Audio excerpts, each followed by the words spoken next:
Hi, this is Mary and Brittany at Long Wave Yoga, and we're here to go over our pose of the month for February 2018, supported shoulder stand, Salamba Sarvangasana.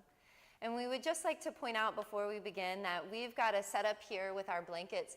We actually have 3 blankets. The bottom one is unfolded, and the other 2 are folded on top with a single fold pointing in the direction that Brittany's head is going to be going.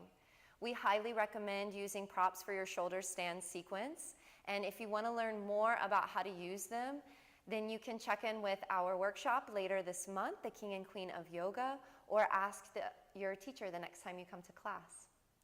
So we'll go ahead and get started, and Brittany will come to lay down on the blankets with her shoulders on the blankets and her head off. And when she comes down, you'll see that her shoulders aren't all the way at the edge of the blanket. She'll actually want just about an inch or maybe 2 from the top of the shoulder to where the blanket folds are.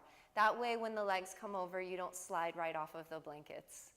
And then when she's ready, she'll press into the back of her arms and she'll push the legs over the head and she'll start in a plow pose.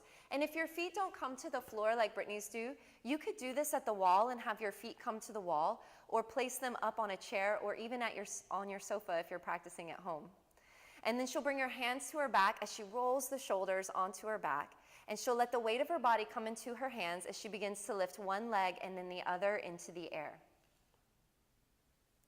And then she'll press into the backs of the arms to lengthen through the sides of her body. And you'll see that when she does that, her ankles come to stack above her hips, and her hips are stacked above her shoulders, hence the name Shoulderstand.